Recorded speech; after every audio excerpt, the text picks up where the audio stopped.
मंगलाचरण करेंगे। ओम नमः सिद्धेभ्यः जय श्री ओम नमः सिद्धेभ्यः जय श्री ओम नमः सिद्धेभ्यः। मंगलम भगवान वीरो मंगलम गौतमो गणी मंगलम कुंद कुंदाद्यो जयंधर्मोस्तु मंगलम सर्व मंगल मांगल्यम सर्व कल्याण कारकम प्रधानम सर्वधर्माणां जयनं जयतु शासनम जैनम जयतु शासनम जैनम जयतु शासनम। शुभचंद्राचार्य द्वारा रचित ज्ञानार्णव ग्रंथ के चौथे सर्ग में ध्यान का वर्णन हम लोग पढ़ रहे हैं। अब तक हमने संक्षेप में ध्यान का वर्णन पढ़ा, उसके पहले जो है 12 भावनाएं पढ़ी थी। ये बिल्कुल सही क्रम में अपन जा रहे हैं। अभी कल तक अपन ने पढ़ा कि ध्यान करने की योग्यता किन किन में होती है। तो यहाँ मिथ्या दर्शन के हिसाब से देखा गया कि जो सबसे पहले तो गृहस्थ दशा से देखा कि गृहस्थ दशा में जिस ध्यान की अपन चर्चा कर रहे हैं वैसा ध्यान होता नहीं। फिर ये भी बोला कि अगर गृहस्थ दशा छोड़ करके भी अगर कोई मुनि बन जाए और वो जैन वाला मुनि ना है नहीं है तो भी उसको ध्यान नहीं होता। उसका कारण भी बताया कि वो जो है वीतरागता उनको आती नहीं है, वीतरागता समझ में आती नहीं, इसलिए गृहस्थी छोड़ने के बाद भी और वैराग्य चूंकि ऐसा होता नहीं, वेद विज्ञान आदि होता नहीं, इसलिए ऐसे साधुओं को भी जो जैन दर्शन के नहीं है उन्हें भी निश्चय रूप से ऐसा ध्यान नहीं होता। तीसरी कैटेगरी अपन पढ़ रहे हैं कि भले ही वो जैन ही क्यों ना हो और गृहस्थ दशा छोड़ भी दी हो, साधु बन गए हैं, लेकिन फिर भी अगर साधुपना जो वास्तव में निर्ग्रंथ साधु होते हैं ऐसा अगर वो नहीं बन पाया तब भी ध्यान की सिद्धि नहीं होती है। मिथ्या दृष्टि उन्होंने पहले ही क्वालिफाई कर दिया कि गृहस्थी छोड़ करके मुनि बने हैं और जिनके ये सब क्वालिफिकेशन है वो मिथ्या दृष्टि ही है। तो मिथ्या दृष्टि का तो वैसे ही ध्यान होता नहीं, और मिथ्या दृष्टि के इनडायरेक्टली उन्होंने जो समझ है जो सोच है वो भी इसके साथ साथ बता दिया कि मुनि बनने के बाद भी जो मन से वचन से और काया से निर्ग्रंथ नहीं हो पाते। निर्ग्रंथ का अर्थ है किसी तरह की भी ग्रंथि या कुटिलताएं या राग आदि से जो लगे हुए ना हो तो ही वो जो है निर्ग्रंथ दशा को प्राप्त करते हैं। सम्यक दृष्टि ही वास्तव में निर्ग्रंथ होते हैं, क्योंकि उनको बाह्य परिग्रह में किसी तरह की आसक्ति को वो जस्टिफाई नहीं करते कि वो तो अच्छा है, और ना ही उनको ऐसी दशा होती है कि जिससे कि वो भेद विज्ञान से परिचित ना हो। सम्यक दृष्टि जीव को ये सारी चीजें पता होती हैं, सब उसका वस्तु का स्वरूप भी अनेकांत रूप से उन्हें ज्ञात होता है। तो इसलिए उन्होंने एक एक करके रूल आउट किया कि आप जैन होने के बाद भी मुनि तो बने, तो भावलिंग द्रव्यलिंग का धारण तो किया लेकिन भावलिंग नहीं आया। तो ऐसे मुनि क्या क्या करते हैं कि ज्ञान श्रद्धा व ये अपन ने इसमें जो चीजें पढ़ी थी क्या क्या पढ़ा था, जैन मत की मिथ्या दृष्टियों को ध्यान नहीं, मायाचारी, एक तो अगर मायाचारी है उनमें तो उनको ध्यान नहीं होगा। फिर अपन ने बोला अगर परिग्रहधारी हैं तब भी उनको ध्यान नहीं होगा। परिग्रहधारी को क्यों नहीं होता? क्योंकि उनका चित्त वो उस परिग्रह में लगा रहता है, तो उपयोग एक जगह कैसे लगेगा। तो कल अपन ने इसके बारे में पढ़ा था, वहीं से अपन शुरू करेंगे। और भी बहुत सारी कैटेगरी है, ये सुन करके अपने को अपन सावधान हो जाते हैं कि जब मैं मुनि बनूंगा अब की बार, है जैसे बोलते हैं अब की बार किसकी सरकार, अब की बार मेरी सरकार, ध्यान की सरकार, निजता की सरकार। ऐसे तो मुनि मैं बहुत बार बना, लेकिन अब जो बनूंगा मुनि, इस बार जैसा मुनि बनूंगा उसके लिए आचार्यों ने पहले ही सचेत कर दिया है कि ये दोष नहीं होना चाहिए। तो अपन ने मायाचारी से रहितता की बात करी, जैसा मैं हूं जैसा मुझ में है वैसा ही वास्तव में आचरण में दिखाई देना चाहिए। नहीं तो मुनि तो बन गया मैं, अब बनने के बाद में अंदर में वैराग्य आया नहीं, तो छल आदि का सहारा लेकर के शिथिलाचार का शरण लेकर के मैं मुनियों को मुनि जैसा दिखाने की कोशिश तो करता हूँ, और बाह्य जगत तो बहुत भोला है, उसको समझ में आता भी नहीं, लेकिन मैं स्वयं को ही ठगने वाला मुनि बन करके स्वयं को ही उस पद से दूर कर रहा हूं जिसे ध्यान कहते हैं। तो हमने मायाचारी के बारे में पढ़ा, अपरिग्रह के बारे में भी हमने कल पढ़ा था। देखो मैं आपको स्क्रीन भी शेयर करता हूँ।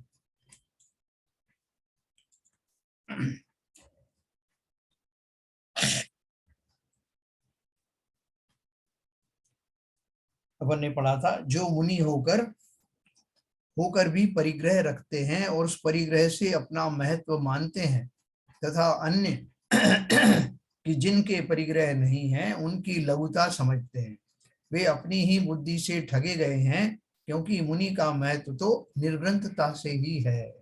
जैसे अपन ने कल बात करी थी ना कि किसने कितना छोड़ा और कितना रखा, तो रखने वाले को जितना ज्यादा रखेगा, भले ही उसने छोड़ा भी बहुत सारा, दान भी बहुत सारा किया, लेकिन स्वयं के पास कितना रखा ये कोई पूछता नहीं है।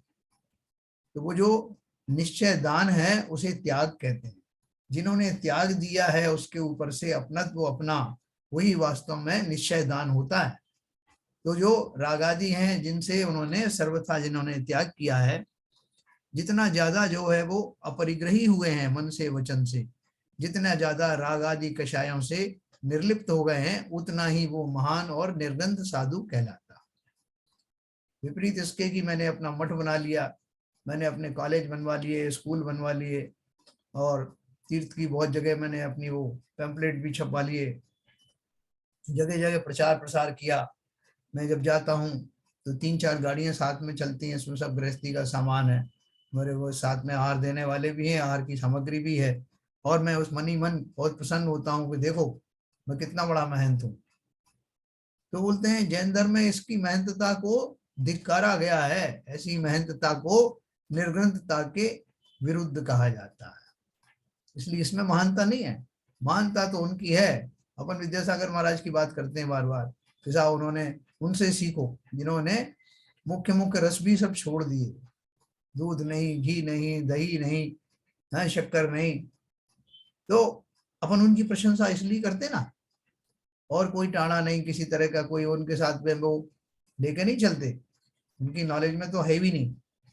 तो ऐसे ही जितना जितना परिग्रह का त्याग होगा उतना उतना हमारी निर्ग्रंथ दशा प्रकट होगी।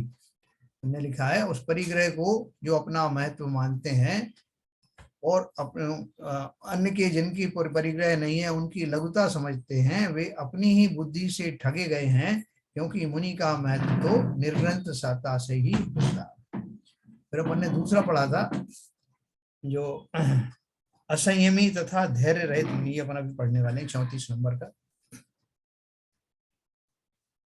सत संयम धुरा धृत्वा तुच्छशीलैर्मदोद्धते त्यक्ता ये सा च्युति स्थिरी ध्यातुमीशं कतन्मनः। जिन निस्सार स्वभावी मदोद्वत मुनियों ने समीचीन संयम की धुरा छोड़ धारण करके छोड़ दी है, और जिनका धैर्य छूट गया उनका मन क्या ध्यान करने में समर्थ हो सकता है? कदापि नहीं, क्योंकि हीन प्रकृति मदोद्वत धैर्य रहित के ध्यान की योग्यता नहीं है ना।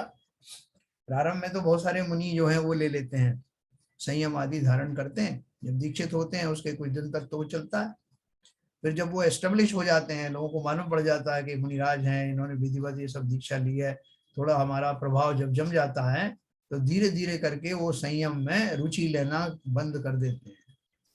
और ये इन प्रकार इन लोगों को ऐसा समझाते हैं कि जो मैं कर रहा हूँ वही संयम है, जैसी क्रिया मैं कर रहा हूँ वही संयम है, क्योंकि पंच परमेष्ठी में मैं भी एक परमेष्ठी हूँ, भले ही साधु परमेष्ठी सही, उपाध्याय और आचार्य नहीं भी हूं, तब हूं तो परमेष्ठी ना, इसलिए जो मैं करूंगा वही लोगों को आदर्श रहेगा, ऐसा भ्रम उन्हें हो जाता है।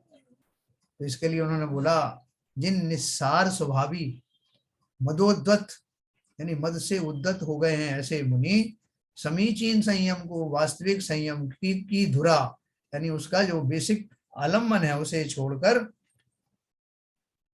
मुनि पने में आगे बढ़ रहे हैं, और जिन्हें अब संयम साधन करने का जो धैर्य है वो भी चला गया है, तो उनका मन क्या ध्यान करने में समर्थ हो सकता है? कदापि नहीं हो सकता। बहुत अच्छे से समझना, क्योंकि वहां उस पोजीशन पे जाकर के, जैसे लोक में कोई कलेक्टर बन जाता है, कोई अपना बड़ा नेता बन गया, मिनिस्टर बन गया, तो वहां वो उनको मद आ जाता है, तो ऐसा मद इस दिशा में भी आता है। जैसा मैं मुनि बन गया हूँ, मैं पंच परमेष्ठी में से एक परमेष्ठ हूँ, जो मैं कहूंगा वो माना जाएगा, क्योंकि मैं भी परमिष्ठी हूँ। आगे और भी आएगा कि वो मुनियों को किस तरह के मद हो जाते हैं, और इसके अलावा उनका जो फिर जो धैर्य है वो टूट जाता है। जैसे आज मेरे यहाँ कोई नहीं आया, 2 दिन तक नहीं आया, 3 दिन तक नहीं आया, तो मेरा धैर्य टूट टूट गया। आज आहार नहीं हुआ, कल भी नहीं हुआ, तो मैं मेरा धैर्य टूटने लगता है। फिर मैं ये इनके इन प्रकार लोगों को ऐसा उपदेश देता हूँ कि 4-6 लोग तो आई जाएं आहार देने के लिए। ऐसी प्रेरणा करना भी मायाचारी में आता है। अपन किसकी बात कर रहे हैं? उत्कृष्ट मुनि की बात कर रहे हैं, जिन्हें ये ध्यान सिद्ध होते हैं, ठीक है ना। तो देखो आगे चलते हैं।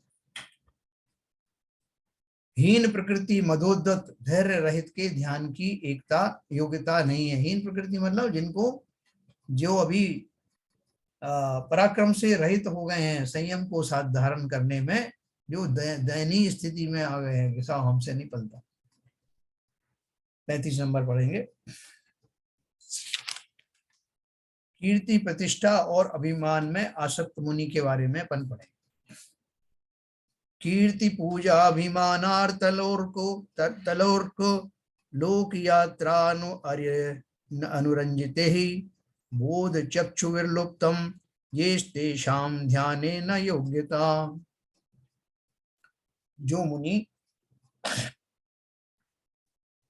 कीर्ति प्रतिष्ठा और अभिमान के अर्थ में आसक्त हैं, दुखित हैं तथा लोक यात्रा से प्रसन्न होते हैं।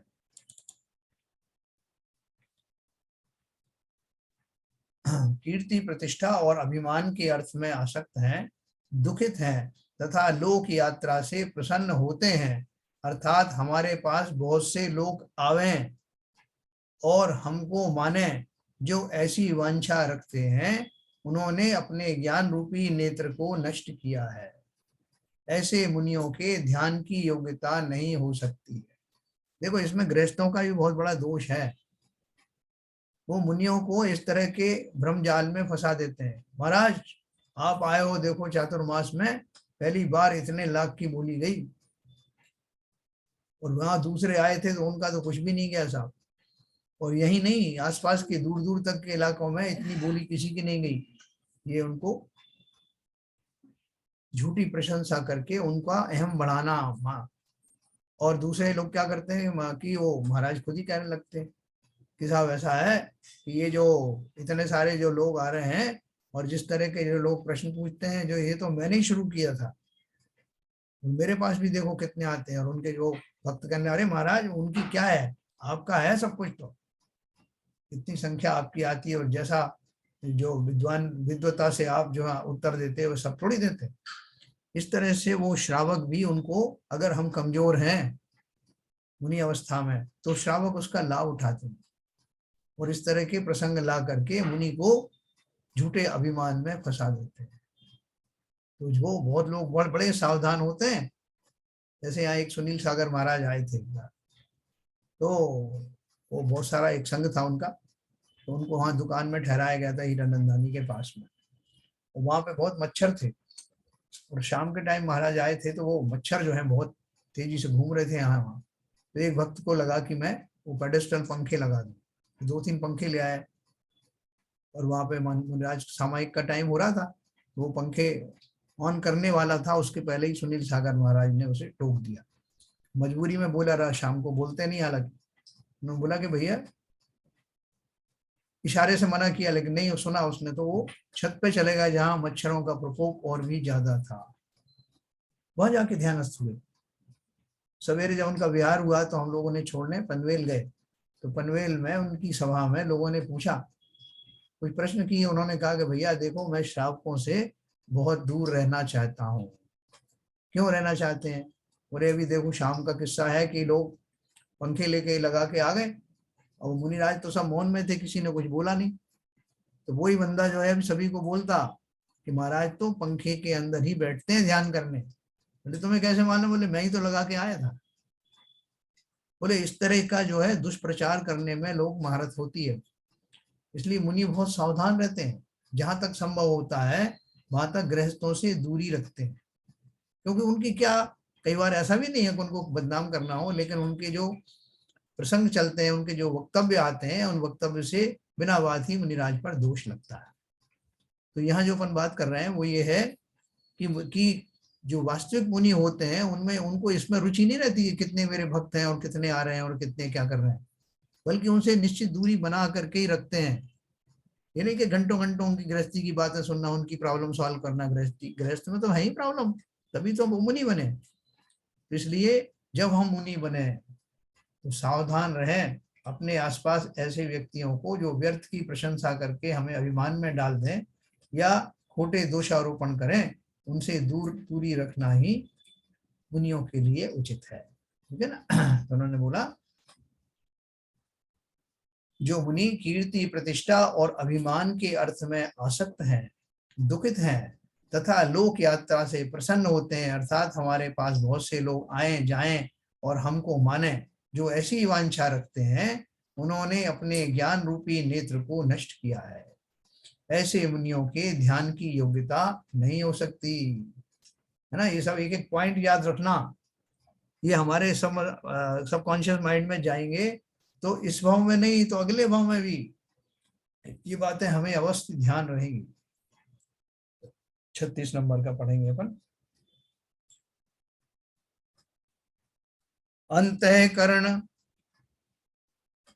अंतःकरण शुद्ध्यर्थम मिथ्यात्व विषमुद्धतम निष्ठयूतम येन निःशेषम न तैस्तत्वं प्रमीयते।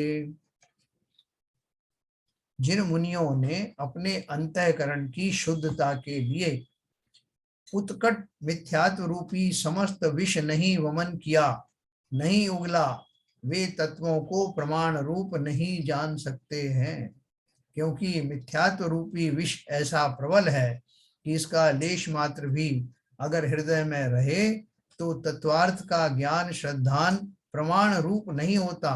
तब ऐसी अवस्था में ध्यान की योग्यता कहाँ है। अगली कैटेगरी क्या बताई मुनियों की, कि जिनका अंतःकरण पूरी तरह से शुद्ध नहीं हुआ, मिथ्यात्व भी बाकी है, तो बहुत सारी चीजों में वो उनके जो वक्तव्य आते हैं वो मिथ्यात्व वाले ही होते हैं।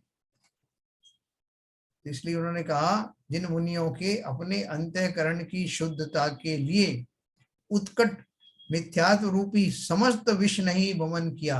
अब देखो किसी किसी को फूड पॉइजनिंग हो जाती, तो फूड पॉइजनिंग में बोलते हैं उसको जब तक उल्टी होती रहती, जब तक कि थोड़ा सा भी अगर अंश वो जहरीला रह गया है वो निकल ना जाए, तब तक उसको वमन होता रहता है, उसे चैन नहीं पड़ता। लास्ट ट्रेसेस निकलने के बाद ही चैन पड़ता है।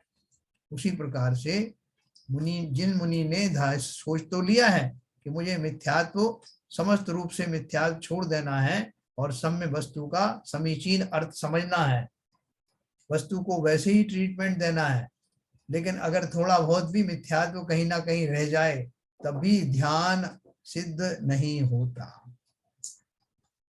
अब इससे आप अर्थ लगाइए कि ध्यानस्थ होने के लिए कितने शुद्ध अंतःकरण की आवश्यकता है। बोलते हैं कि वो चाह कर भी तत्वों को प्रमाण रूप नहीं जान सकते। निर्जरा का स्वरूप क्या है, आश्रम का स्वरूप क्या है, बंध का स्वरूप क्या है, मोक्ष का स्वरूप क्या है, वो भली भांति नहीं जान सकते। उन लोग तो 5 महाव्रतों का पालन कर रहे हैं। महाव्रत सबसे पहला अहिंसा महाव्रत। अब उनसे कोई पूछने जाए कि महाराज ये हम जो पूजन करें इसमें जो है खूब वो धूनी वूनी दे सकते हैं क्या, हवन कर सकते हैं, उसमें थोड़ी बहुत जो है जीवों की हिंसा होगी तो उनसे क्षमा मांग लेंगे। तो अगर वो वास्तव में मिथ्यात्व से रहित मुनिराज हैं तो बिल्कुल कहेंगे किसी तरह की हिंसा करके धर्म नहीं किया जाता। इसलिए बहुत विवेक से काम करना कि मेरे इस कार्य में, धार्मिक अनुष्ठान में फायदा तो मुझे हो रहा है 10 रुपए का और पाप बंद हो रहा है 100 रुपए का, तो कौन सा मार्ग अपनाओ। ऐसा उपदेश देने वाले मुनिराज वही होंगे जिन्होंने किंचित भी मिथ्यात्व अपने अंदर पनपने नहीं दिया, पूरा संपूर्ण रूप से मिथ्यात्व को त्याग करके मिथ्या आचरण को त्याग दिया। जब जिन्होंने मिथ्या सिद्धांत को ही त्याग दिया तो मिथ्या आचरण भी उनको त्यागते हुए देर नहीं लगती। तो ऐसा समझना है ना, अपनी बात हो रही है। अपन जब मुनि बने तो ये ध्यान रखना, ना तो स्वयं ही ऐसे मिथ्यात्व रूपी आचरण करना, ना ही दूसरों को ऐसा उपदेश देना। 37 नंबर का पढ़िए।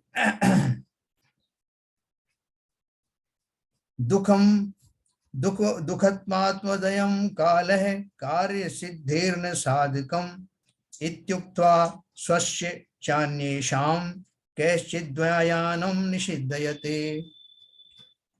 कोई कोई साधु ऐसा कहकर अपने तथा पर के ध्यान का निषेध करते हैं। देखो ये ध्यान से सुनना, कोई कोई साधु ऐसा कहकर अपने तथा पर के ध्यान का निषेध करते हैं कि भैया यह काल पंचम दुखमा काल है, इस काल में ध्यान की योग्यता किसी के भी नहीं है। इस प्रकार कहने वालों के ध्यान कैसे हो हैं? तो क्यों कह रहे हैं ऐसा? क्योंकि खुद से ध्यान हो नहीं रहा है इसलिए, और दूसरों ने कहा कि कहीं दूसरे ना कहने लगे कि आप कैसे मुनिराज हो, आप उससे ध्यान खुद भी नहीं हो रहा, तो वो कह देते हैं कि भैया ऐसा है कि पंचम काल है, इसमें किसी को भी ध्यान नहीं होता, तो इसलिए तुम इसमें परेशान मत हो, ध्यान होता ही नहीं है ना। जैसे वो कहते हैं कि जिसको अभी गुरुजी को बैंगन खाने की आदत है, तो वो बैंगन का पहले सबको निषेध किया और वो खुद ही खाते हुए पकड़े गए। तो उन्होंने लोगों से कहा कि ऐसा है, कभी कभी बैंगन खा सकते हो, जैसे आज शुक्रवार का दिन है ना, शुक्रवार को जैसे मैं खा रहा हूँ आज खा सकते हो, ऐसी संधि नहीं निकालना, ये घोर मायाचारी है, अनर्थ का करने वाली है। तो इसलिए उन्होंने बोला कि ध्यान की योग्यता क्यों नहीं है, सातवां गुणस्थान इस पंचम काल में होता है, और सातवें गुणस्थान के में शुद्धोपयोग शुरू हो जाता है, और शुद्धोपयोग के द्वारा ही शुक्ल ध्यान आदि की शुरुआत होती है। धर्म ध्यान तो होता ही है मुनिराज को छठे सातवें गुणस्थान। तो इस तरह से शास्त्रोक्त जो बातें हैं उनको भली भांति समझना और उसके विपरीत आचरण नहीं करना, संभाषण भी नहीं करना। ऐसा 37 नंबर हमने पढ़ा। 38 नंबर देखो, इसमें बहुत विशेषताएं दी हैं, नोट कर लेना। आत्मा का स्वरूप के पहले मुनि का स्वरूप कैसा हो, क्योंकि हम उसको टाल नहीं सकते, हम सबको मुनि बनना है, मुनि बने बिना कोई भी मोक्ष गया नहीं। तो जब मैं मुनि बनूंगा ही, बनना ही है, तो कैसा मुनि बनूं, वैसा नहीं ना जो अगणित बार बन चुका हूं और उसके फलस्वरूप संसार क्रॉस नहीं कर पाया।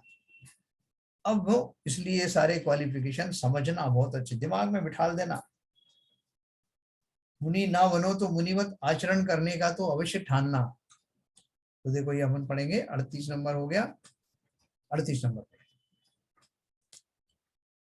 संदिह्यते मतिस्तत्वे यस्य कामार्थ लालसा विप्रलब्धो अन्य सिद्धांत ही स कथम ध्यातुर्मर्हति।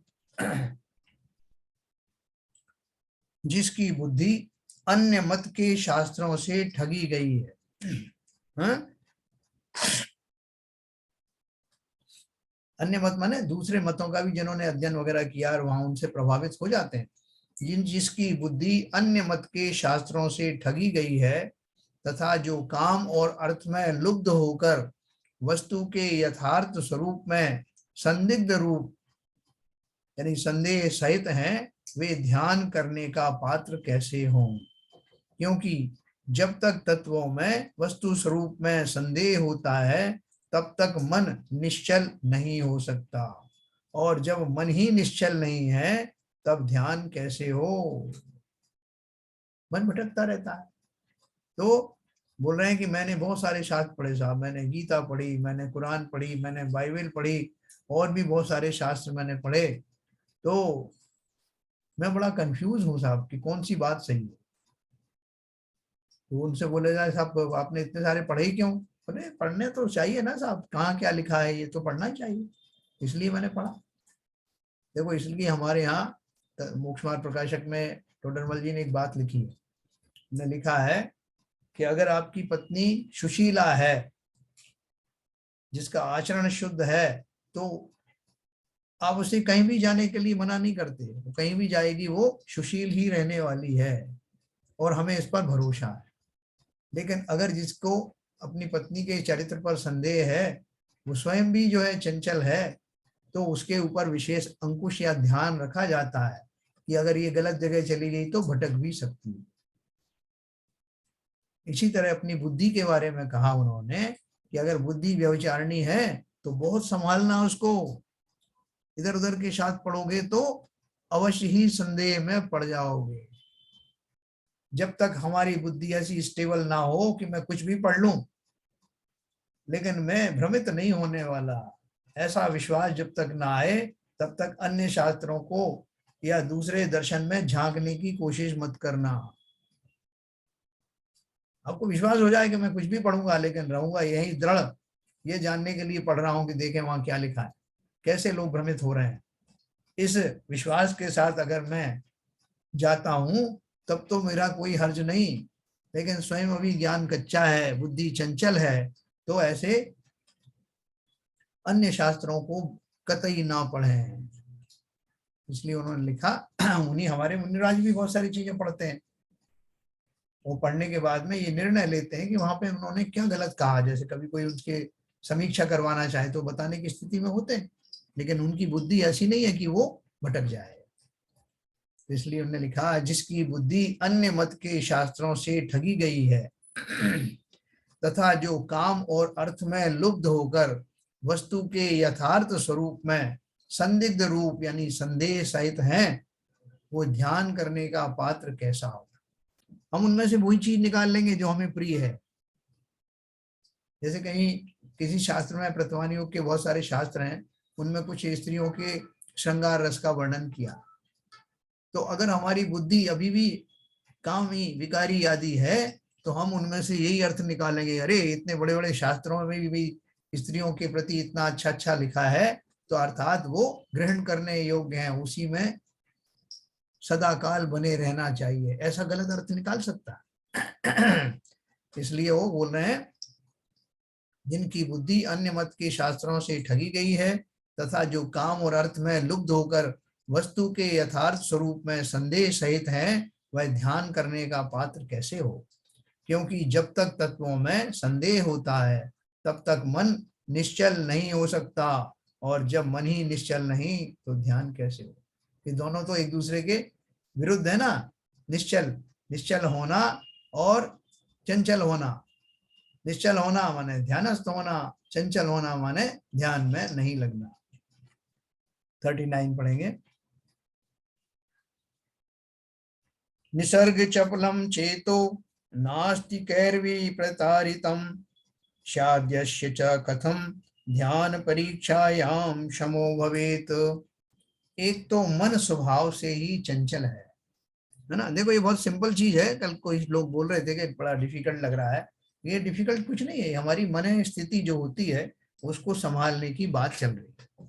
वो खास तौर से मुमुक्षु लोगों के लिए, हम सब मुमुक्षु है ना, हमारे जो 8 क्वालिफिकेशन है उसमें सबसे पहला क्या है, मुमुक्षु होना चाहिए, मोक्ष का अभिलाषी होना चाहिए। हम सब हैं, इसलिए तो इतनी रुचि पूर्वक सुन रहे हैं।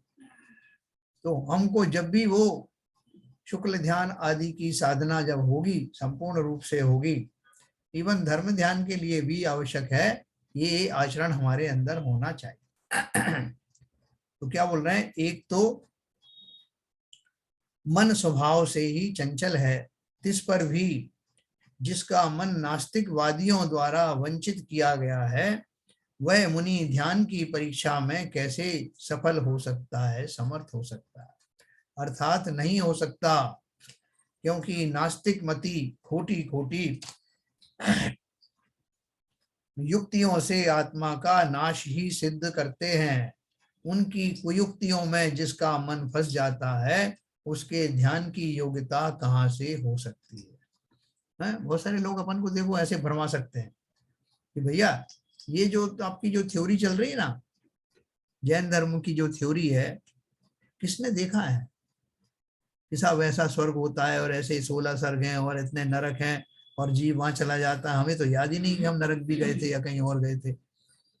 और ये सब जो अपने को झूठा बताते रहते हैं कि साहब तुम ही जानवर बने, तुम ही पशु बने, तुम ही पक्षी बने और नरक में गए, किसने देखा? हाँ साहब देखा तो किसी ने नहीं बने। फिर उनने कहा और आपने मान लिया। इसमें से एक भी बात सत्य हो तो बताओ। जो लोग दुखी दिखाई दे रहे हैं, जो पशु आदि पे भार लादा जा रहा है, वो दूसरी आत्मा है, तुम ही बने हो, उसकी क्या गारंटी?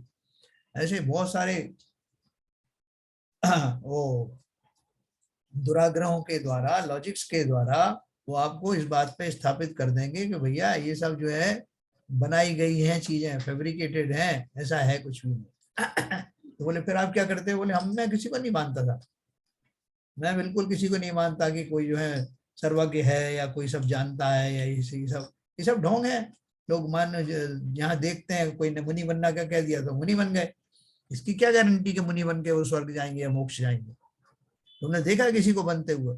ऐसा तरह तरह के कुतर्कों के द्वारा वो जीवों को, स्वयं भी नास्तिक होते हैं और दूसरों को भी नास्तिक बना देते हैं। तो इसलिए उन्होंने बोला नास्तिक मति खोटी खोटी युक्तियों से आत्मा का नाश ही सिद्ध करते हैं। उनकी कुयुक्तियों से जिसका मन फंस जाता है उसके ध्यान की योग्यता कहाँ से हो सकती है? तो जो जो अभी कमी बताई गई है मुनिराज के अंदर में, जो जो कमी आ सकती है, वो कमियों के अतिरिक्त दो चीजों का विशेष ध्यान रखना।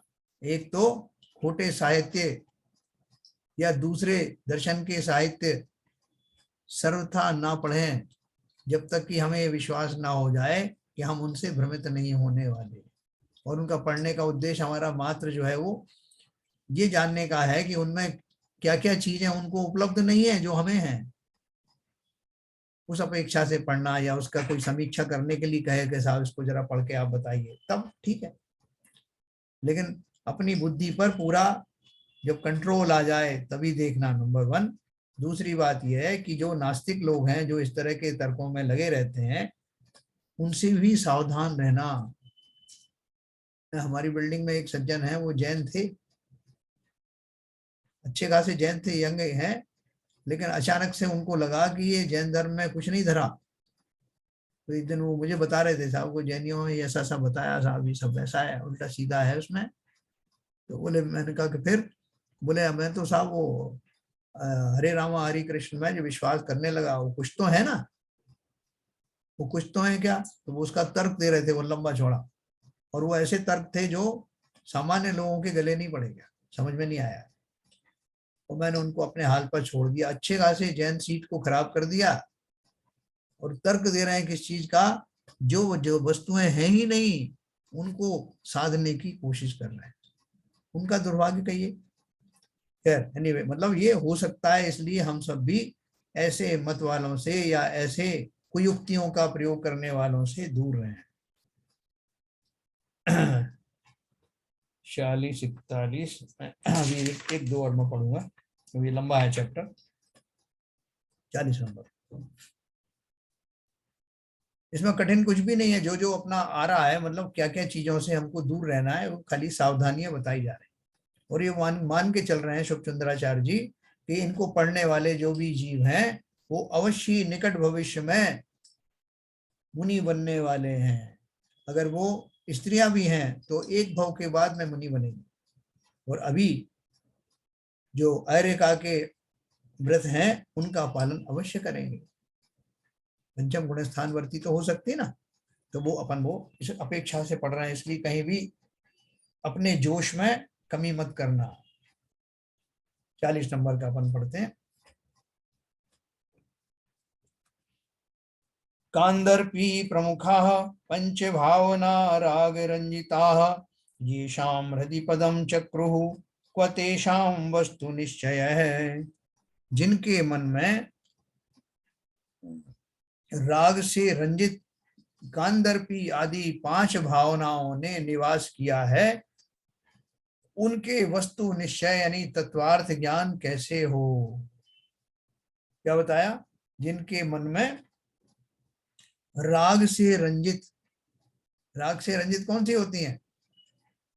राग से रंजित जो भाव हैं वो लेश्याओं में आते हैं ना, कैसे भावों से, कषायों से रंगे हुए योगों को लेशा कहते हैं। वो कषाय और राग वो सब एक साथ जुड़े हुए ना, ऐसी कांदर्पी आदि 5 भावनाओं ने निवास किया है। वो 5 भावना मैं पढ़ूंगा, उसके बाद अपन चर्चा करें। 41 नंबर में, कांदर्पी कैलविशी चैव भावना चावि योगिकी दानवी चापि सम्मोही त्याज्या पंचतई चसा। वो 5 भावनाएं कौन सी हैं?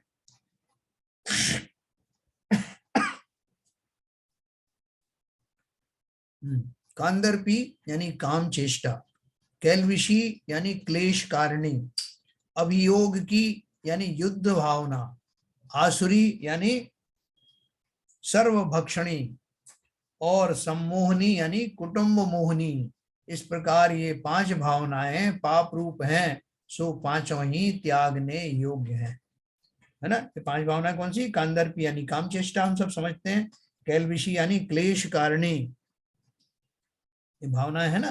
क्लेश कारिणी माना खुद भी क्लेश करना और दूसरों को क्लेश करा देना, ऐसे वचन बोलना, ऐसा उनके मीनिंग निकालना, तो जिससे क्लेश उत्पन्न हो जाए।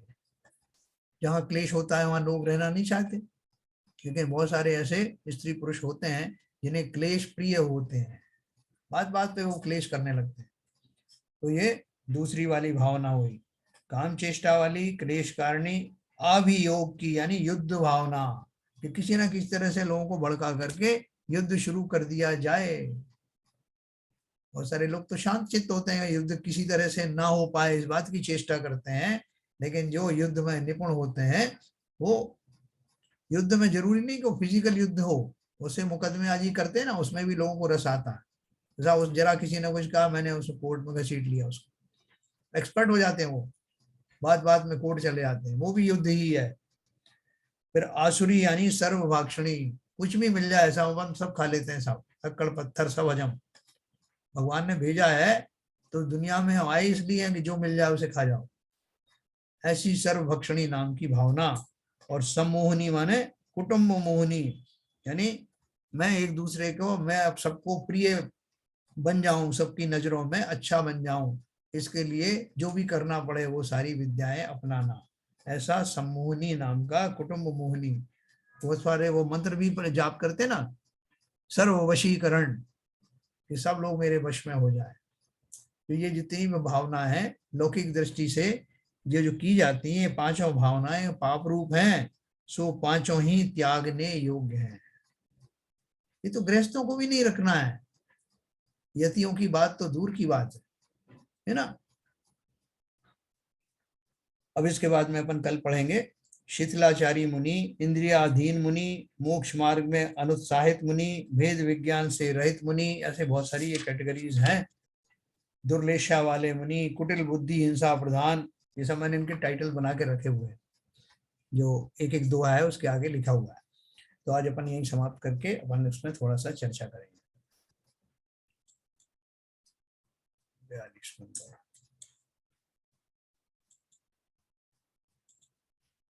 हाँ सर। 2 प्रश्न है। हाँ एक तो 33 नंबर का दोहा कल जैसी स्थिति है, हाँ सेकंड सेंटेंस को थोड़ा विवेचन करेंगे हाँ हाँ। शब्दों का। परिग्रहधारी मुनि 33 नंबर पे, जो मुनि होकर भी परिग्रह रखते हैं और उस परिग्रह से अपना महत्व मानते हैं, यही वाला ना। इसके आगे वाला सेंटेंस, आगे वाला 34 नंबर। नहीं इसी में आगे सेंटेंस। ओके। उस परिग्रह से अपना महत्व मानते हैं तथा अन्य की जिनके परिग्रह नहीं है उनकी लघुता समझते हैं, वे अपनी ही बुद्धि से ठगे गए हैं, क्योंकि मुनि का महत्व तो निर्ग्रंथता से ही है। ये लघुता समझते हैं, इसका लघुता का क्या मतलब? मतलब दूसरों को छोटा समझते हैं। जैसे मेरे पास 2 गाड़ी है, मैं मुनि हूँ, और मेरे साथ जब मैं चलता हूँ तो 2 गाड़ियां चलती हैं, और बहुत सारे लोग चलते हैं, श्रावक लोग चलते हैं। लेकिन किसी के पास में एक छोटी सी गाड़ी चलती है, एक ही चलती होगी, तो उनके साथ श्रावक भी कम है, मेरे मुकाबले में उनके बैगेज कम है, तो उनको मैं लघु मानूं, अपने से तुच्छ मानूं। अच्छा, अपना हाँ, जो अपने परिग्रह के सामने तामझाम बना रखा है उसके सामने तुम तो कुछ भी नहीं हो मेरे। हाँ, और जैसे संघ में भी बने हुए हैं, हाँ। लेकिन एक के बहुत लोग पूछ रहे हैं, सब उनके पैर छूते चले आ रहे हैं, और एक साइड में बैठ के अपने स्वाध्याय कर रहे हैं, अपना हार लिए कमरे में चले गए। तो वो तो बहुत से मुनियों को ऐसा लगता है कि देखो उनकी सब इतना पूछ हो रही है, मेरी नहीं हो रही है। हाँ हाँ तो ये भी, और सामने वालों को ऐसा लगता है कि वो देखो मैं महान हूं और ये इनको कोई नहीं पूछ रहा है, जबकि हाँ, उनका हो सकता है स्वाध्याय और उनका चिंतन ज्यादा हो, बिल्कुल। जो जो चुप रहते हो और जो नहीं करते हो, संभाषण नहीं करते हो। देखो मैंने चल आपको एक हिंट और दी थी मैंने आपको, कि बहुत सारे आजकल एक प्रवृत्ति चल रही है कि अपना अपना एक मठ जैसा बना रहे हैं लोग, तो बोर्ड लगा रहे हैं कि ये फलाने का जो है वो स्थान है, फलाने मुनि यहाँ विराजते हैं, हमेशा ही रहते हैं। जबकि मुनि तो कैसे हैं, रमता जोगी बहता पानी, कोई भी एक स्थान उनका नहीं होता, इसलिए तो वो जो है वो इधर उधर विहार करते हैं। लेकिन किसी ने अपना बिल्कुल स्थान ही बना दिया, निर्णय के यहीं रहते हैं मोस्टली, तो वो जैसे पहले वो मठ वगैरह बनाते थे उस तरह की दशा हो गई। अच्छा साहब, दूसरा प्रश्न है, हाँ ये लास्ट का जो दुआ था, हाँ उसमें 5 पाप बताए हैं।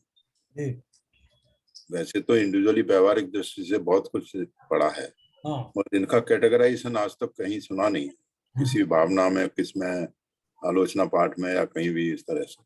हाँ हाँ, ये भावनाएं हैं। इससे रिलेटेड ही मेरा भी क्वेश्चन है इसमें। हाँ बोलिए।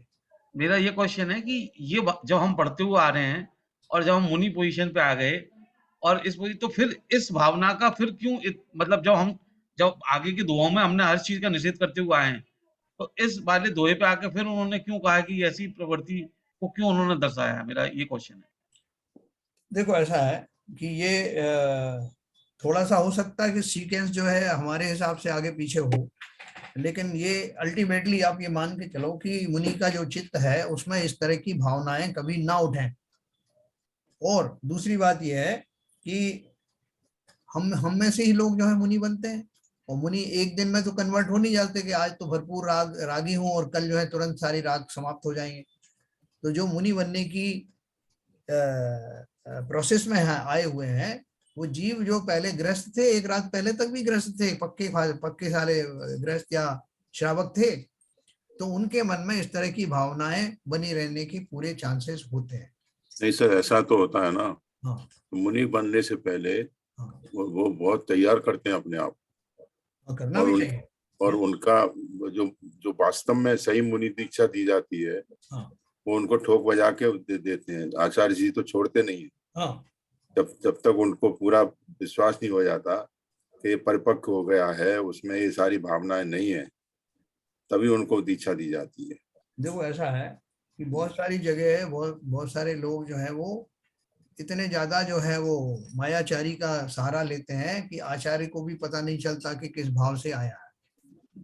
आपने सुना होगा बहुत सारे कि वो क्षुल्लक दीक्षा लेकर के वो व्यक्ति आए इसलिए था कि जैन धर्म की मुझे वो बदनामी करनी है, और एक व्यक्ति ये सोच के आया था कि मुझे यहाँ से मूर्ति चुरानी है। ये वो तो बात सही है, मगर ये मुनि दीक्षा जो आचार्य देते हैं उनके ऊपर भी निर्भर करता है। नहीं, बाह्य आचरण से तो जितना समझ सकते हैं कोशिश करते हैं। नहीं तो वो अपने मति ज्ञान से, शुद्ध ज्ञान से कुछ तो मालूम कर ही लेते हैं, इतनी आचार्य पद पे आ गए हैं तो। देखो, एक सभी आचार्य जो है वो मति ज्ञान के धारी होते नहीं, हम्म, और अब मने पर्याय ज्ञान जो है किन मुनियों को होता है, जो कि उसी भव से मोक्षगामी हो या बिल्कुल उस मार्ग पर स्थापित होने वाले होते हैं। किन्हीं किन्हीं मुनियों को मने पर्याय ज्ञान होता है, जो मन की बात पता लगा लेते हैं। उनमें भी दो कैटेगरी हैं, एक विपुलमती है और एक जो है वो ऋजुमती है। तो जो ऋजुमती है वो उनके ही मन की बात जान सकते हैं, जो सरल हृदय हैं, जो कॉम्प्लिकेटेड हृदय वाले हैं, उनको ऋजुमती मने पर्याय ज्ञान जान नहीं सकता।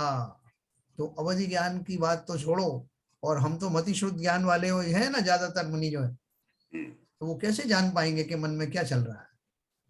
इसलिए ये गहराई की जो बातें हैं इनका वर्णन इसलिए किया जा रहा है कि भैया आचार्यों की बात नहीं है कि उन किसको दीक्षा देनी, हम स्वयं ही अपनी योग्यता को नापें कि कहीं ये दुर्गुण मेरे अंदर तो नहीं है तो मुझे ध्यान होने वाला नहीं। नहीं, इस पर कोई ऑब्जेक्शन नहीं है कि इनकी कैटेगराइजेशन करके इतना सूक्ष्म विवेचन किया है, हाँ इसमें कोई ऑब्जेक्शन नहीं। ये तो बहुत बढ़िया बात बताई, हाँ हर चीज को बड़ी सूक्ष्मता से उसको घुमा घुमा के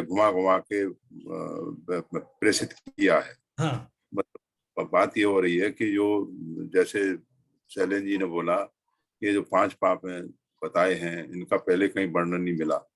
एक मतलब नहीं, मेरा कहना ये था कि ये तो पहले ही हम निषेध करते हुए आए हैं इन सबको।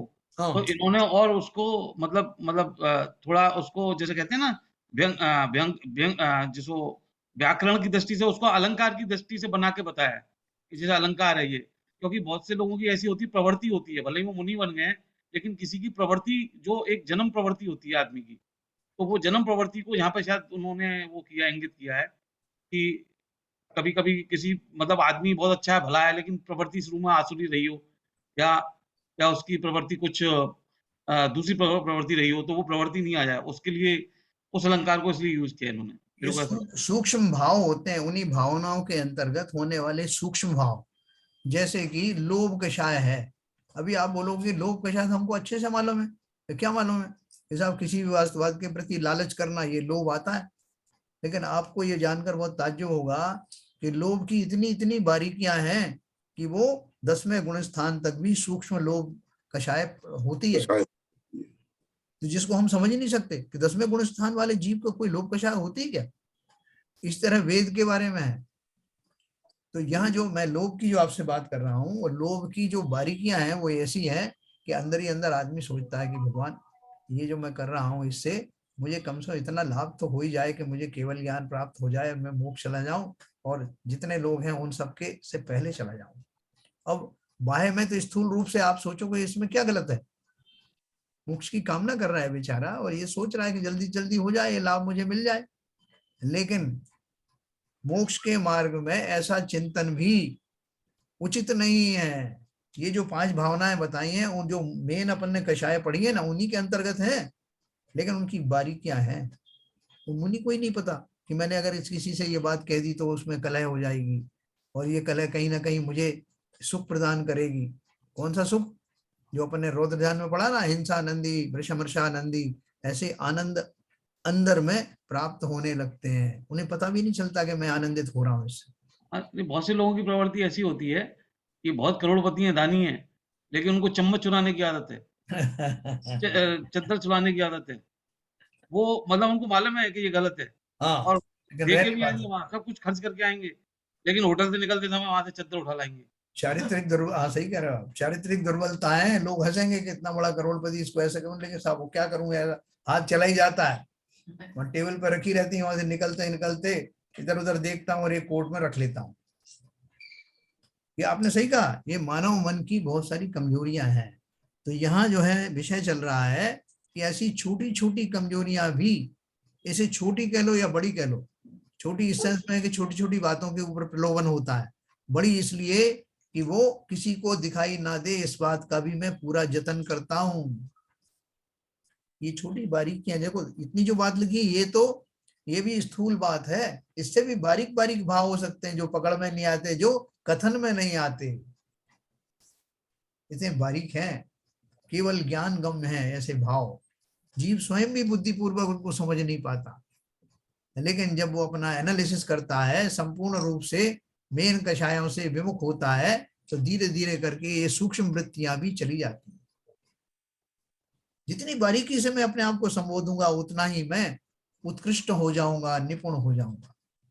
और वैसे भी आचार्य ने खुद लिखा है, तो उनको ज़्यादा मालूम होगा कि ये प्रवृत्ति कहाँ और कब किस रूप में आती होती है। है, आपने बिल्कुल सही कहा, जो मुनि बने हैं, आचार्य बने हैं, वो सब इसी से निकल के तो आए हैं ना, वो कौन से आसमान से आए हैं। इसलिए उनको भली भांति पता है कि जीवों की क्या क्या भाव हो सकते हैं, कितने कितने भाव हो सकते हैं। अभी हमारे पास में एक पुस्तक है भाव दीपिका नाम की, जिसमें जो 53 भाव हैं उनकी व्याख्या की गई है। आप जब उसे पढ़ेंगे ना हम, तो रोंगटे खड़े हो जाएंगे, समझ में ही नहीं आएगा कि ऐसे क्या भाव होते हैं। पूरा सर इसमें एक शंका है, जी। जैसे इसमें बहुत सारा चीजें जो ध्यान के बारे में लिया है हाँ कि ये नहीं हो तो ध्यान नहीं कैसे हो सकता है, कैसे मतलब बहुत सारी चीजों पर, लेकिन जैसे इसमें जो भी पॉइंट लिखे हैं वो ध्यान से ही लगता है हासिल होंगे। जैसे मन निश्चल नहीं हो सकता है, तो मन निश्चल करने के लिए आत्म ध्यान ही तो करेगा जी, क्या कैसे निश्चल करेगा मन को। और फिर अभी हम ये भी कह रहे हैं कि नहीं ध्यान नहीं हो सकता जब तक मन निश्चल है, जब मन निश्चल हो गया तब तो वो उस मंजिल में पहुंच गया ऑलरेडी। देखो, निश्चल होने की एक तो प्रक्रिया होती है और एक निश्चल हो गया यानी गंतव्य तक पहुंच गया, ये दो चीजें है ना। हाँ अभी मैं किसी चीज को अपन जाप देने बैठते हैं तो अपन कहते हैं साहब मन मेरा जो टिकता नहीं है, तो वो जिसने कभी जाप लगाई नहीं है, जाप करता ही नहीं है, वो आपसे ये कहे साहब वो मन टिकता नहीं है, तो आपको क्या कहोगे? आप उसको तुमने करने की कोशिश की क्या? सबसे पहले आप ये कहोगे नहीं साहब की तो नहीं है, मगर मैंने सुना है कि ऐसा होता है। सुनी सुनाई बात से क्या है? तुम्हारा मन चित्त स्थिर होता है क्या? तो जिन्होंने किया वो कहते हैं हाँ साहब थोड़ी देर तो होता है या थोड़ी देर के बाद होता है। जो प्रक्रिया है चित्त को शांत करने की या उसको स्थिर करने की जो प्रक्रिया है, उसको पहले कहा कि जिनका मन में शुरू, अपन पहले से बोल देते हैं कि ये काम तुमसे नहीं होगा भैया। क्यों? क्योंकि ये जो है ग्रेजुएट लोग ही कर सकते हैं, उनको इतना लेवल का ज्ञान होता है। आप ग्रेजुएट हैं क्या? नहीं है साहब, तो आप कोशिश मत करना। तो ये अपन उसी तरह से जिन जीवों का मन अपन देख रहे हैं कि बहुत चंचल वृत्ति के लोग हैं, जिनकी सारी वृत्तियां अभी साधारण लोगों जैसी हैं, उनको अपन गारंटी दे देते हैं कि भैया तुम्हें ध्यान नहीं होगा क्योंकि तुम्हारा मन चंचल है। अब उसमें दूसरी कैटेगरी आएगी जो चंचल तो थे लेकिन जो कोशिश कर रहे हैं उसको स्थिर करने। जो कोशिश करें स्थिर करने की, तो आत्म ध्यान से ही कर, तो आत्म ध्यान से ही स्थिर करेंगे, कैसे करेंगे? आत्म ध्यान के लिए ही करेंगे, लेकिन स्थिर हो गए ऐसा नहीं कहा जा सकता ना, प्रयासरत है। उसको मन के में निश्चलता लाने का प्रोसेस भी तो ध्यान ही है। बिल्कुल ध्यान है, बिल्कुल ध्यान है, नहीं, लेकिन वो यहाँ ध्यान सफल नहीं हुआ ना, अभी सिद्ध कहाँ हुआ? नहीं, यहाँ हाँ, पर जो सिद्ध आई नहीं थिंक हुआ, लेकिन वो मेरा ललित जी क्वेश्चन यहाँ पर आंसर मैं थोड़ा ऐसा समझ रहा हूँ कि आपका जो क्वेश्चन है कि वास्तव में यदि आपको अपने को शांत करना है तो आप एक चित्त होकर शांत रूप बैठोगे तो शांत हो जाओगे। लेकिन यहाँ जो ध्यान का जो डिस्कशन हो रहा है वो तो ऊपर लेवल के ध्यान का डिस्कशन हो रहा है। वो ध्यान तो आपको कभी भी आपको क्रोध आ रहा है या आपको कसाय हो रही है तो आप एक जगह बैठ जाओ, चुपचाप हो जाओ, शांत हो जाओ, मौन हो जाओ, तो आपको निश्चित रूप से आपको मतलब आपका मन हल्का हो जाएगा, फिर आपका लग जाएगा। लेकिन यहाँ जो ध्यान की बात हो रही है वो तो बड़े ऊंचे लेवल की ध्यान की बात हो रही है। देखो नहीं, उसका ऊंचा लेवल लाने के लिए भी ध्यान करना पड़ेगा। मेरा मेरा मेरा सोचना ऐसा है। देखिए हाँ, मैं इसमें कहना चाहूंगा कुछ। हाँ, इसमें कहना चाहूंगा, पहली बात तो ये है कि शुरू में विवेचन में ये बताया था कि आदमी सम्यक दृष्टि पाने के लिए पहली सीढ़ी से 1000 सीढ़ी तक चढ़ता है। जब तक 1000 सीढ़ी नहीं पार कर लेगा तब तक सम्यक दृष्टि नहीं होगा। तो ध्यान की स्थिति यही है कि पहली सीढ़ी से ही शुरू हो गया वो तो। मगर यहाँ पर जो ध्यान की बात हो रही है वो शुद्ध ध्यान की बात हो रही है सर। शुद्ध ध्यान को पाने के लिए ये उसमें क्या कहते हैं कमियां हैं, इन कमियों का अगर ध्यान रखोगे तो आप शुद्ध ध्यान को प्राप्त कर सकते हो, जो मैं समझाऊं। जैन साहब तो बहुत बढ़िया। देखो मैं एक आपको लास्ट एग्जांपल देता हूँ। द्रोणाचार्य ने जिस समय अर्जुन को बोला, बाकी शिष्यों की परीक्षा हो रही थी ना कि कितनी एकाग्रता हुई है, उन्होंने सबसे पूछा कि वो पेड़ के ऊपर जो नकली चिड़िया दिख रही है वो दिख रही है क्या? सबने कहा बिल्कुल दिख रही गुरुजी। उन्हें और क्या क्या दिख रहा है? सबने कहा पेड़ दिख रहा है, शाखाएं दिख रही हैं, पत्तियां दिख रही हैं, चिड़िया भी दिख रही है। तो जिन जिन को वो सब दिख रहा था उनको उन्होंने बाण छोड़ने के लिए नहीं कहा। अर्जुन से 2-3 बार पूछा, उनका गुरुजी मुझे वो शाखा दिख रही है जिस पर चिड़िया बैठी है। बोले और बोले बस हो गया इतना, बाकी सब चीजें नहीं दिख रही हैं? बोले अभी भी कसर है। जब उसने कहा कि मुझे वो चिड़िया की आंख ही दिखाई दे रही है, वो आश्वस्त हो गए उन लक्षणों से कि इसने यथा योग्य कंसंट्रेशन ले आया है। तब उन्होंने कहा छोड़ दो बाण। उसी तरह से ये जो आचार्य हमको बता रहे हैं, ये हमारी परीक्षा कर रहे हैं, कहीं ये छोटी छोटी चीजें तो अभी मेरे अंदर नहीं है, अगर है तो ध्यान नहीं हो जाए होगा, इस बात को इंश्योर कर रहे हैं वो ध्यान शुद्ध ध्यान की बात हो रही है सर। ध्यान तो आपका पहले से शुरू हो गया। अर्जुन ने जो है वो सब बीच में प्रोसेस किया कि नहीं वो कहते कि हाँ मुझे सब दिख रहा है छोड़ दो बाण, नहीं, वो ये परीक्षा कर रहे थे कि इसका वो एकाग्रता आई कि नहीं। और इस प्रोसेस में अर्जुन निरंतर उस एकाग्रता को लाने की कोशिश कर रहे थे, इसलिए जो उनको पहले शाखाएं दिख रही थी वो अब नहीं दिख रही। वो एकाग्रता लाने की कोशिश कर, एकाग्रता आई नहीं थी ना, जब आई तब उन्होंने बोला आप छोड़ दो बाण। ऐसे ही ध्यानस्थ होने की जो प्रक्रिया है वो तब तक चलती रहती है जब तक कि मैं इस योग्य नहीं हो जाता हूं कि मैं अब संपूर्ण उपयोग को समेट करके आत्मा में केंद्रित कर दूं, शुद्ध ध्यान में आ जाऊं।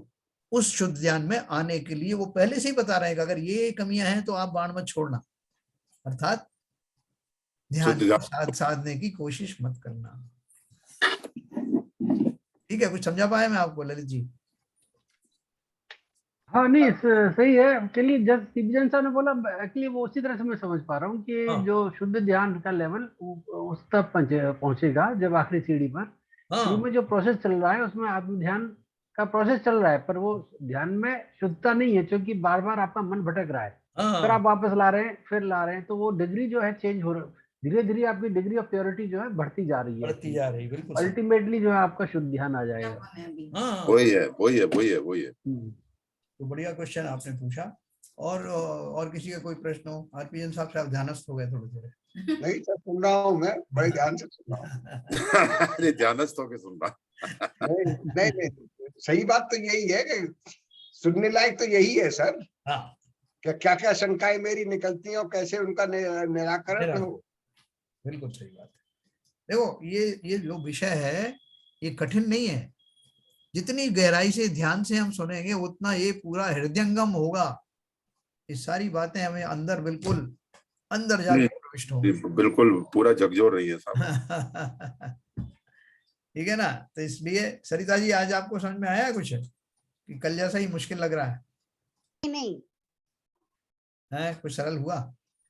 सरल गया पूरा ही तो बता दिया उन्होंने कि अगर हम जब ध्यान कर रहे तो हमारा तो मन भटकेगा, क्योंकि अभी तो हम संसार में ही है ना। तो और अगर हम सोचे, हम लोग तो जैसे ध्यान करते भी हैं हाँ, तो फिर उसको सोचते हैं तो सही है, बहुत सारे विकल्प तो आते ही रहते हैं, तो हम उनको फिर बोलते हैं कि भाई ज्ञाता दृष्टा भाव से देखें। तो वो जब उन्होंने सभी कुछ छोड़ दिया है, मतलब बताया कि ये भी भावना भी बोलो या फिर आपकी 12 भावनाओं का चिंतन है, तो जब केवल आत्मा ही तो बचेगी, बचा क्या है फिर? तो उसी का तो चिंतन होगा फिर। बराबर है। मतलब मैं खुद ही अपने लक्षणों के ऊपर ध्यान दूं कि क्या मैं ऐसा अभी हूं, क्या मुझे लोक कषाय सता रही है, क्या मैं संसार में रहने के लिए की इच्छा रखता हूं, क्या मेरे अंदर में लोगों को लड़ाने की वृत्तियां हैं? एक एक करके कैटेगरी वाइज अपने आप को टटोलना। नहीं, वृत्तियां तो खूब सारी दिखने लगी हैं। हाँ, तो मतलब ये है कि उतना ज्यादा नहीं कि लोगों को लड़ाने की कोशिश करते हैं, हाँ। बस लोभ वगैरह है, तो ऐसा तो कई बार लगता है कि कुछ ज्यादा तो कुछ कम नहीं हो रहा है। अब देखो, इसमें एक बारीकी और है। जैसा मैं लोगों को लड़ाने की चेष्टा तो नहीं करता, लेकिन अगर हाँ, लोग लड़ पड़े तो मैं आनंदित जरूर होता हूँ। नहीं, आनंदित भी नहीं होते हैं। नहीं, अपन नहीं होते। मैं क्या बोल रहा हूँ कि एक ही भावना के अंदर में और बहुत सारी बारीकियां चलती हैं। जैसा मैं दूसरों की निंदा तो नहीं करता, लेकिन लोग निंदा कर रहे हैं तो मैं जो सुन लेता हूँ, मुझे अच्छा लगता है, क्योंकि उन लोगों को मैं। स्वाध्यायी को बैरोमीटर तो पता लग गया है। हाँ, अब वो कर पा रहा नहीं कर पा रहा वो बात अलग है, हाँ, लेकिन पता तो लगता है उसको कि वो क्या कर रहा है। क्योंकि ये बारीकियां उसमें से निकाल के आ रहे हैं। क्योंकि जब मैं मुनि बनूंगा और मुझसे बहुत सारी जो है मेरे भाव आएंगे कुछ घटनाओं से संबंधित, जैसा कि वो उनका आया था ना, वो श्रुत सागर महाराज का, अकम्पनाचार्य के पास जो गए थे, रक्षाबंधन की कथा में आता ना, तो उन्होंने जाकर के उनसे प्रायश्चित लिया था और उस घटना को ज्यों को त्यों सुनाया था, और ये उम्मीद कर रहे थे कि आचार्य मुझे कठोर से कठोर प्रायश्चित देंगे। तो जब वो निर्णय सुनाने वाले थे तब उनका, महाराज 1 मिनट और ठहरिए, मैंने अभी बहुत सारी मनोदशा तो आपको बताई नहीं जो उस समय मेरी चल रही थी। मेरे अंदर ऐसा भी भाव था कि मैं इनको हरा दूं शास्त्रार्थ में। मुझे ये भी चल रहा था कि जो है वो राजा जो है इनके ऊपर में कुपित हो जाए। और भी मेरे साथ अंदर अंदर बहुत सारी भावना चल रही। उन्होंने एक एक करके सारी बताई। किस लिए बताई? इसलिए कि मुझे प्रायश्चित या दंड भी पूरा पूरा पूरा मिले, कमी ना हो जाए। इसके विपरीत संसारी लोगों से कहा जाए कि बताओ तुमने क्या क्या किया, तो अपन अपनी बात को पतली करके बताते हैं। कुछ नहीं किया, अरे साहब, मैंने कुछ किया ही नहीं, जो कुछ थोड़ा सा किया इतना हो गया, थोड़ा सा इतना हो गया। ऐसा। तो जिन्होंने वास्तव में समझ लिया है कि मन की सर्वथा शुद्धि हुए बिना ध्यानस्थ नहीं हुआ जा सकता, वो अपने मन को खोल के रख देते हैं। जरा सी भी बारीकी उनको कहीं लगती है ये कमी है मेरे अंदर, तो वो ओपन करके रखते हैं। तो ये उन्हीं जीव, ऐसे ही जीवों के लिए बात चल रही है, और हम सब अब उसी मार्ग में स्थापित होने वाले हैं। अपना एनालिसिस स्वयं करना, पूरी बारीकी से करना, कोई कसर ना रह जाए। जैसे वैराग्य भावनाओं में लिखा ना कि भगवान, जब ये दोष मेरे अंदर हैं तो मुझे क्यों सम्यक दर्शन हो, मेरी मुक्ति क्यों हो, ऐसा लिखा है। तो जब तक हम अपने प्रति इतने सजग और इतने कठोर ना बने कि मैं अपने अंदर की एक भी वृत्तियों को रहने ना दूं, तब तक ध्यान का साधना बड़ा मुश्किल है। ठीक है सर, तो कल अपन इसी की चर्चा और आगे करेंगे, क्योंकि यहाँ जो मुनियों के लिए जो दी गई हैं वृत्तियां, वो किसी मुनि विशेष की बात नहीं है, हमारी बात है। हम जब मुनि बनेंगे तो ये चीजें हमारे अंदर नहीं रहना चाहिए। ठीक है सर, तो चलिए जिनवाणी स्तुति करें।